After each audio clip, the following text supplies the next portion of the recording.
Thanks, Roz. He's figuring it out. That was 3 people that care about Roz. Let's give Roz a round of applause. He's back there fixing something. You guys don't know, but that back room there is a little magical place. It's filled with cords and batteries everywhere.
Test 1, 2. All right. I just got tested in real time whether or not this is going perfect or not matters. Did you guys all witness that with me? You all felt it together and we're like, oh boy, this isn't going perfect. We better be careful here. I think the Lord might leave because the microphone's not working perfectly. You see, the Spirit of the Lord actually only works in well put together services. This is why Jesus, when he was left with only a couple of fish and a few loaves, he didn't know what to do. He was so concerned, and he thought, you know what, this didn't go really well. We didn't plan the food. Everybody go home. We're just going to call it a day. So in the midst of weakness, he actually gets the opportunity to show up. You see, if we actually have everything figured out on our own, what we do is we are holding him outside of where it is that he is wanting to move. We can actually keep the Lord outside of our situations by not, in humility, coming to this reality that we have an ever-present need for him. So we have these natural weaknesses in life, just over the simple fact that we are human. And then we have this really big one that each and every one of us gets to deal with. It's the reality that we have very little control over the outcome of our lives. Ooh. But I want to do what I want to do when I want to do it.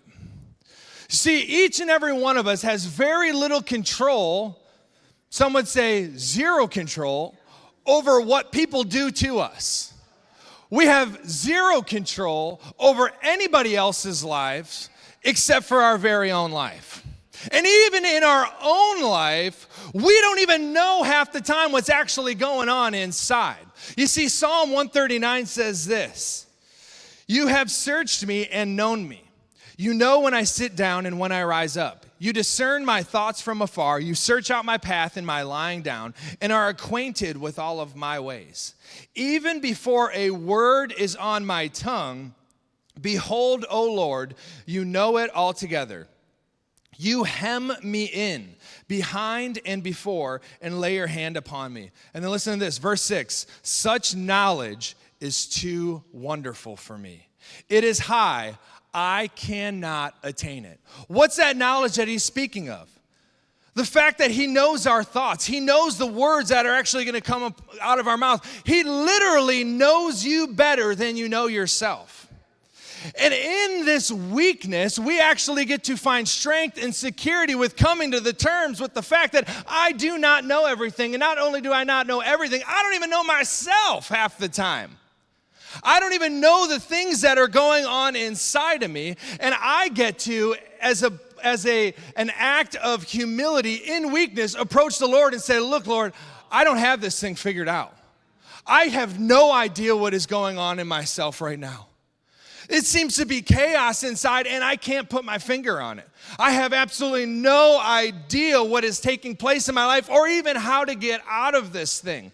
And Paul says, I get to boast in that. The fact that I have no idea what my future is going to bring, I get to boast in that. The fact that I have little control over the progression of my job, little control over my family, little control over the salvation of the people that I love in my life, I get to boast in that. The fact that my power is limited, I get to boast in that, so that Christ would actually be able to be seen and to be glorified.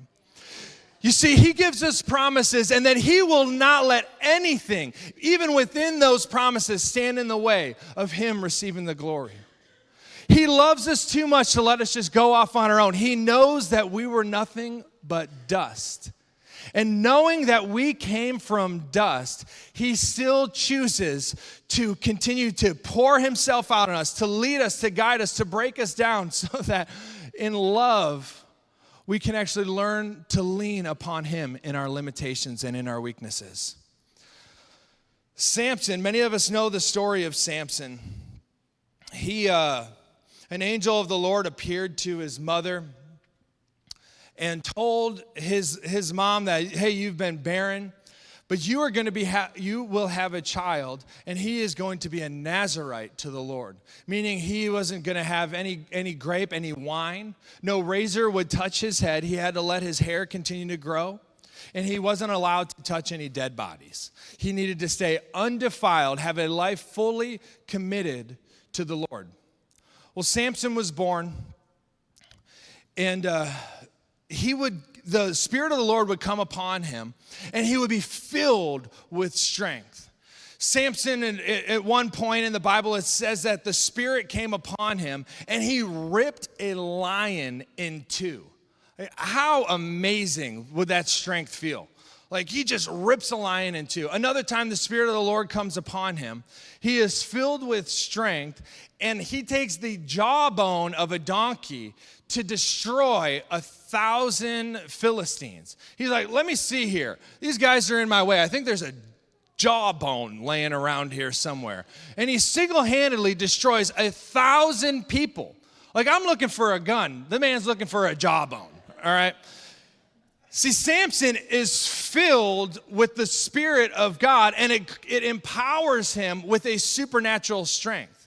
Well, now Samson found himself in a situation where his strength was questioned, where Delilah, this prostitute, was trying to find out the source of his strength so that she could then give it to the Philistines so that they could overtake Samson.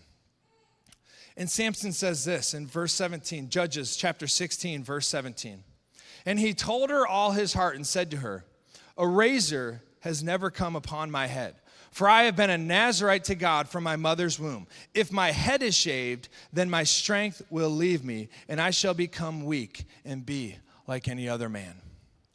So they went and they shaved Samson's head in his sleep, and he woke up and said the Spirit of the Lord departed from him, and he lost all of his strength. Until the very end of his life, when he is inside a temple with 3,000 Philistines, he prays for the Lord that the Lord would come upon him again, that he would be made strong one more time. And Samson breaks these pillars down. The temple collapses and kills 3,000 people. You see, Samson had been given a commission from the Lord to be dedicated to him. The fruit of his dedication was that his hair was long. The source of his strength was the Spirit of God. Judges 14:6, the Spirit of the Lord rushed upon him, and although he had nothing in his hand, he tore the lion in pieces. Judges 14:19, the Spirit of the Lord rushed upon him, and he went down to Ashkelon and struck down 30 men of the town, took their spoil, and gave the garments to those who he had told the riddle. Judges 15:14 and 15, the Spirit of the Lord rushed upon him, and the ropes that were on his arms became as flax that had caught fire, and his bonds melted off his hands. You see, even in his strength, Samson misplaced the source of it.